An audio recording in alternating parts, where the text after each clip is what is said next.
அனைவருக்கும் வணக்கம். Option tricky trade channel மூலம் உங்களை சந்திப்பதில் மிக்க மகிழ்ச்சி அடைகிறேன். நான் உங்கள் சந்தோஷ். நான் செபியில் பதிவு பெற்ற பங்கு ஆலோசகர் கிடையாது. இது பயிற்சிக்கான வீடியோ. எந்த பரிந்துரையும் நாம் வழங்குவது இல்லை. இது பார்த்திங்கன்னா, இதனை தெரிந்தால் பிஸ்தா அப்படிங்கிற சீரீஸில் நம்ம பார்க்க வருது. இப்போது டைம் வேல்யூ இதை புரிஞ்சுக்கிட்டால் நம்மளுக்கு போதும். அது டெப்ரிசியேஷன், தேய்மானம். இது நம்ம எல்லாரும் வாழ்க்கையில் அனைவரும் நம்ம கேட்டுக்கொண்டே இருக்கும் ஒரு சொல், தேய்மானம் அப்படிங்கிறது. இதை பேஸ் பண்ணி நீங்கள் புரிஞ்சுக்கிட்டிங்கன்னா இதில் பிஸ்தா ஆயிடலாம். ஏன்னா நம்மளுக்கு ஆப்ஷன் ப்ரீமியத்தில் முக்கியமாக பயன்படுத்தக்கூடிய ஒன்று அதில் டைம் வேல்யூ. அதனால தான் இந்த டைம் வேல்யூவுக்கு நம்ம ஒரு இம்பேக்ட் கொடுக்குறோம். அந்த டைம் வேல்யூ எப்படி ரியாக்ட் ஆகுது அப்படிங்கிறத நம்ம புரிஞ்சுக்கணும். இப்போ பார்த்திங்கன்னா, இந்த டெப்ரிசியேஷன் அப்படிங்கிறது வந்துட்டு பொதுவாக ஒரு விஷயம் வந்து நம்ம ஒரு பொருளை பயன்படுத்தலாம், பயன்படுத்தாமல் இருக்கலாம். அதாவது பயன்படுத்துறதுனாலும் டெப்ரிஷியேட் ஆகலாம், பயன்படுத்தாமையும் டெப்ரிஷியேட் ஆகலாம். அப்போ அதற்குண்டான மதிப்பு இழப்பு அப்படிங்கிறதான் டெப்ரிசியேஷன். இதை நம்ம எல்லோரும் நாளடைவில் தெரிஞ்சுக்கிறது தான். அது முக்கியமாக பில்டிங்கில் இருக்கும், இல்லை ஒரு மிஷினரிஸ் வாகனத்தில் எல்லாம் இருக்கக்கூடிய வாய்ப்பாக இருக்கும்.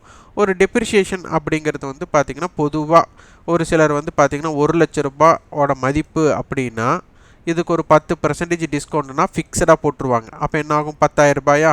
அப்போ 10,000 லெஸ் பண்ணி 10 வருடத்தில் 10 இயர்ஸில் இது 0 மதிப்பாக மாற்றிடுவாங்க.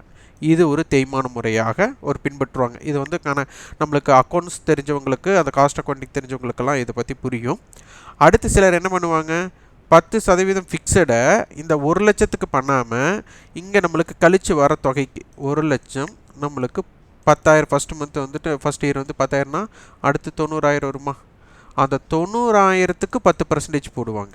இங்கே வந்து அந்த 10% 10,000ங்கிறது ஒரே மதிப்பாக வச்சு ஒவ்வொரு வருஷத்துக்கு அதே மாதிரி கழிச்சிட்டு வந்து அந்த மதிப்பை 10 வருஷத்தில் அந்த பொருளோட மதிப்பை 0 ஆக்கிடுவாங்க. ஆனால் இங்கே வந்து என்ன பண்ணுவாங்க, இந்த மாதிரி கழிச்சு இது 0 ஆகிறதுக்கு லேட் ஆகும்.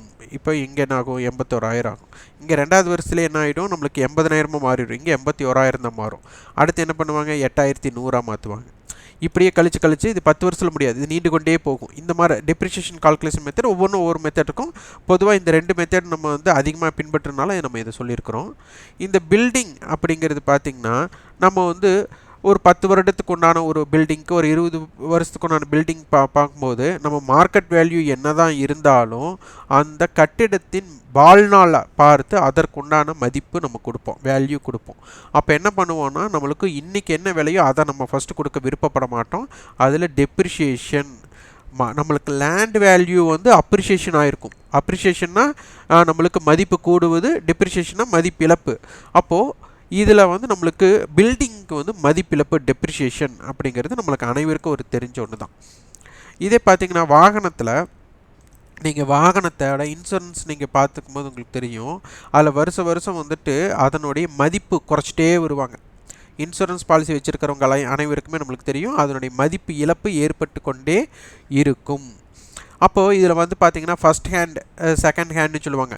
நீங்கள் இன்றைக்கி வாங்கியிருப்பீங்க, இன்றைக்கி ஒரு காரை வாங்கி அதை அடுத்த நாளே விற்றாலும் அது செகண்ட் ஹேண்டு அப்படிங்கும்போது அதற்குண்டான மதிப்பு இழப்பு ஏற்படும். இல்லை, நீங்கள் புதுசாக கார் வாங்கியிருக்கீங்க, அந்த காரை ஒன்றுமே நீங்கள் பயன்படுத்தலை, அதனால் நான் அதனுடைய மதிப்புக்கே வாங்கிக்கிறேன் அப்படிங்கிற மாதிரி யாரும் இருக்க மாட்டாங்க. அது செகண்ட் ஹேண்டாக மாறிச்சுன்னா அதற்குண்டான மதிப்பிழப்பு ஏற்படும். அப்போ இதை ஃபஸ்ட்டு நம்ம புரிஞ்சுக்கிட்டா நம்மளுக்கு டைம் வேல்யூ அப்படிங்கிறது ஒரு டெப்ரிசியேஷனுக்கு சமம். அப்போ அது மதிப்பிழப்பு ஏற்பட்டு கொண்டே தான் இருக்கும். நீங்கள் வாங்கின விலைக்கு உண்டான டைம் வேல்யூ அது இருக்காது. அது என்னவாக மாறும்னா, சில சமயம் ஹைலி டெப்ரிஷியேட் ஆகும், சில சமயம் மீடியம் டெப்ரிஷியேட் ஆகும், சில சமயம் ஸ்லோலி டெப்ரிஷியேட் ஆகும்.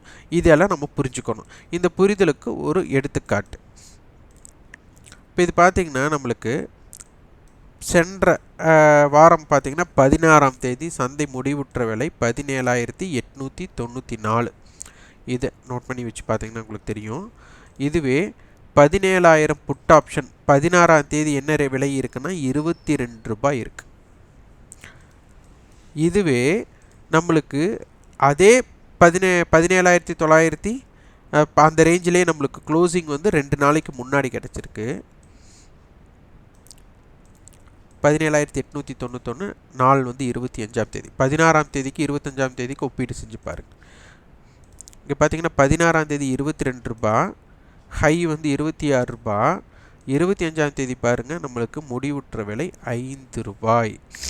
அப்போது இந்த நாட்கள் பாருங்கள், அப்போ இதில் எவ்வளோ டெப்ரிஷியேட் ஆயிருக்குன்னு பாருங்கள். ஒரே விலை தான் இருக்குது. மார்க்கெட் வந்து 16ஆம் தேதி என்ன விலையோ அதே விலை தான் 25ஆம் தேதியும் உள்ளது. ஆனால் மதிப்பு இல்லை. இதுதான் டைம் வேல்யூ, அதாவது மதிப்பு இழப்பு அப்படிங்கிறத நம்ம புரிஞ்சுக்கணும். அடுத்தது பார்த்திங்கன்னா, நேற்று அதற்கப்புறம் மார்க்கெட் நல்லா டவுன் ஆகிருக்கு. நேற்று மீன்ஸ் நம்மளுக்கு 27ஆம் தேதி 60 ரூபாய், 60 ரூபாயில் இருந்து எவ்வளோனா 29 ரூபாய். அப்போ கிட்டத்தட்ட 50% மதிப்பு இழந்திருக்கு. அப்போது இது வந்து எவ்வளோ ஹையாக இறங்கியிருக்கு அப்படிங்கிறது பாருங்கள். Highly depreciate. காரணம் பாருங்கள், மார்க்கெட் வந்துட்டு ஹையிலிருந்து நம்மளுக்கு லோ பார்த்திங்கன்னா 17,493,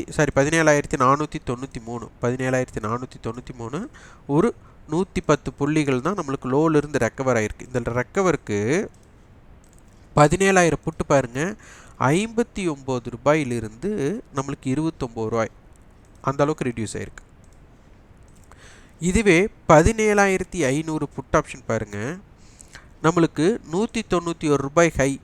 அப்போ இது 200ன்னு வச்சுக்கோங்க ஒரு எக்ஸாம்பிளுக்கு, 130 ரூபாய்க்கு க்ளோசிங் ஆகிருக்கு. அப்போது இது 30% போடுங்க, 10%னா 20 ரூபாய், அப்போ 60 ரூபாய். அப்போ எவ்வளோ இருக்குது நம்மளுக்கு? கிட்டத்தட்ட 35% தான் மதிப்பு இழப்பு இங்கே ஏற்பட்டிருக்கு. அப்போது நம்மளுக்கு இதனை பற்றி தெரியணும். நம்மளுக்கு மார்க்கெட் மூமெண்ட்டே இல்லாத போது டைம் வேல்யூ டெப்ரிஷியேட் ஆகிருக்கும்.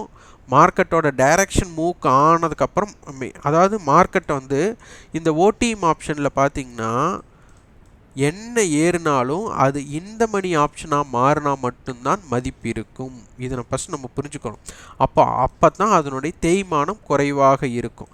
அப்போது மார்க்கெட்டை பொறுத்தவரை இது 17,000 ரீச் பண்ணணும் அப்படின்னா, இப்போ மார்க்கெட் இருக்கிறது 17,600. அப்போது 17,000 வந்தால்தான் இது உறுதி. அப்போது 17,000 வருவதற்கு இன்னும் நம்மளுக்கு 600 புள்ளிகள் நம்மளுக்கு நெகட்டிவ் ஆகணும். அப்போ இந்த 600 புள்ளி நெகட்டிவ் ஆனால் இந்த 17,000 அப்படிங்கிற இடத்துல இவங்க 663 ரூபாய் இருக்காங்க, 25 ரூபாய். இதனுடைய இரண்டு விலையும் சமமாக மாறணும். இதுதான் நம்மளுக்கு எத்திக்கல், அதாவது ஒரு நெறிமுறையாக நடக்க வேண்டிய விஷயம். அப்போ இந்த 600 ரூபாயும் 25 ரூபாயும் சமமாகணும். அப்போ இது உடனே சமமாகுமா? அப்போ இவர்களை தேய்ந்த பின் தான் இதற்கு மதிப்பு கொடுக்க முடியும். அப்போ நம்ம இதற்கு இப்போதே மதிப்பு கொடுத்தால் அப்படிங்கிறது என்ன ஆகும்? அதனால தான் நம்மளுக்கு ஹைலி டெப்ரிஷியேட் ஆகக்கூடிய வாய்ப்பு இதற்கு தான் உண்டு. அப்போது அடுத்து 17,500ங்கிறது இப்போ நம்மளுக்கு அருகாமையிலே இருக்குது. 17,600லேருந்து 17,500ங்கிறது ஒரு அருகாமை. இப்போ நீங்கள் நினச்சி பாருங்கள், இப்போ நம்ம வீட்டில் ஒரு குழந்தைங்க இருக்காங்க அப்படின்னா, பக்கத்தில் ஒரு கடை இருக்கும், உடனே ஏதாச்சும் பொருள் வாங்கிட்டு வானா உடனே வாங்கிட்டு வந்துடுவாங்க. இதே தூரமான இருக்கிற ஒரு கடையில் போய் வாங்கிட்டு வர சொன்னால் வாங்கிட்டு வருவாங்களா? அப்போ அதுபோல் ஒரு ப்ரீமியத்தோட அப்ரிஷியேஷன், அதாவது மதிப்பு கூடுவது அருகாமையில் இருப்பவர்களுக்கு அதிகமாக கூடும், தூரமாக இருக்கிறவங்களுக்கு குறைவாகத்தான் அப்படிங்கிறது அர்த்தம். ஆனால் இங்கே என்ன ஆயிருக்கும், மார்க்கெட்டோட அப்ரிஷியேஷன் நினச்சி பாருங்கள். மார்க்கெட் வந்துட்டு 5 ரூபாயிலிருந்து இவர்கள் 59 ரூபாய் அப்படின்னா கிட்டத்தட்ட 10 டைம்ஸ் 10 மடங்கு. அப்போது அப்ரிஷியேட் ஆகிற அளவுக்கு அவங்க டெப்ரிஷியேட்டும் ஆகக்கூடிய வாய்ப்புகள் இவர்களுக்கு உண்டு. இதுவே பார்த்திங்கன்னா நீங்கள் 17,500 புட் அந்த ரேஞ்ச் பார்த்திங்கன்னா 10 டைம்ஸ் ஆயிருக்காது.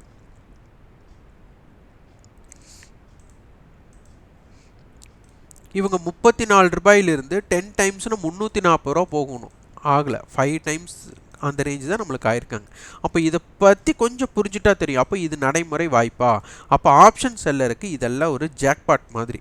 அப்போ இந்த மாதிரி 17,000 நம்ம என்ன பண்ணுவோம், பையர் ஆகியவங்க இந்த இடத்துல போய் ஹோல்டு பண்ணி அதை வந்து நல்ல ஒரு அப்ரிஷியேஷனில் கொடுக்கலாம் அப்படின்னு நினைப்போம். அப்போ இது வந்து டெம்பரவரி ப்ராஃபிட். நம்ம இதற்கு முன்னாடி ஒரு பதிவு கொடுத்தோம், டெம்பரவரி ப்ராஃபிட் என்ன, ஒரிஜினல் ப்ராஃபிட் என்னன்னு கொடுத்தோம். அப்போ 600 பாயிண்ட் டவுன் ஆகி மார்க்கெட் க்ளோஸ் ஆனால் தான். அப்போ 17,000 புட்டு பார்த்திங்கன்னா நம்மளுக்கு 60 ரூபாய் வேணும்னா 16,940 வந்து க்ளோஸ் ஆனால் தான். அப்போ இதற்குண்டான எக்ஸ்பெரிக்கு உண்டான டைம் வேல்யூ எக்ஸ்பெக்டேஷன் என்ன அப்படிங்கிறது புரிஞ்சுக்கணும். அப்போது இந்த எக்ஸ்பெரி பார்த்திங்கன்னா நம்மளுக்கு 2 February. அப்போது இந்த 2 February நாள் அந்தற்குள்ள 17,500 புட்டோட வேலை என்னென்னா 17,500க்கு கீழே ஸ்பாட் இருந்தால் தான் அதற்குண்டான மதிப்பு கொடுக்கணும். அதே மாதிரி எவ்வளவு இறங்குறாங்களோ அந்த மதிப்பு கொடுத்தே ஆகணும்.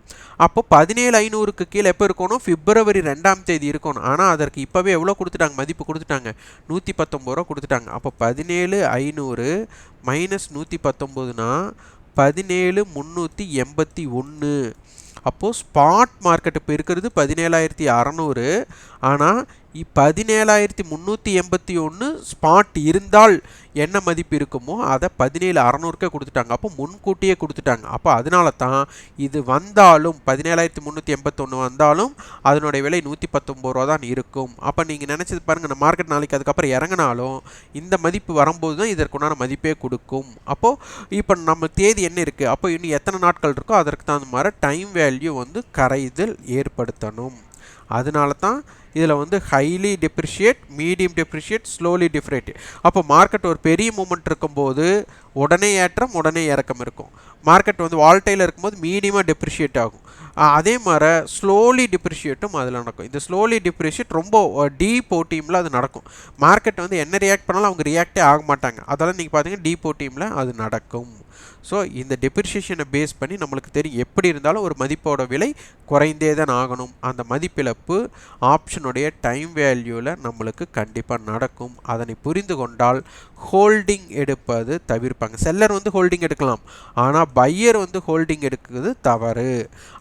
இந்த மதிப்பிழப்பு இப்போ பார்த்திங்கன்னா இந்த பெரிய மூமெண்ட் நடக்கும்போது நம்மளோட மனசு என்ன சொல்லுன்னா, இங்கே 5 ரூபாய் இருந்தவங்க இங்கே 59 ரூபா 10 மடங்கு. நம்ம இங்கே 1 லட்ச ரூபா பண்ணியிருந்தோம்னா இங்கே 10 மடங்கு ஆகும்போது 10 லட்சமாக மாறி இருக்கும் அப்படிங்கிற மாதிரி கணக்கு வரும்.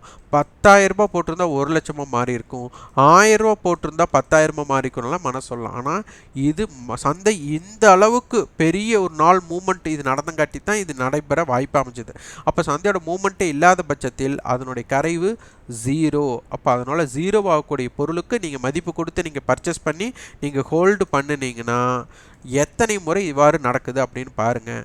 அப்படி நடக்கிற இடத்துக்கு நீங்கள் இதை எத்தனை முறை நீங்கள் அதனை செய்தீர்கள் அப்படின்னு பார்த்தீங்கன்னா உங்களுக்கு உங்களுடைய ஒப்பீடு முடிஞ்சிடும். அதனால் டிசிப்ளின் எப்படி அப்படிங்கிறத புரிந்து கொள்ளுங்கள். அதனால் ஆப்ஷனுடைய டைம் வேல்யூ நம்மளுக்கு இருக்கிற டெப்ரிஷியேஷனுக்கு நிகர். அதனால் அதன் பொருளை நம்ம பையராகவும் பார்க்கணும், செல்லராகவும் பார்க்கணும். அதனை பற்றி புரிதலை ஏற்படுத்தி வியாபாரம் செய்ய முற்படுங்கள்.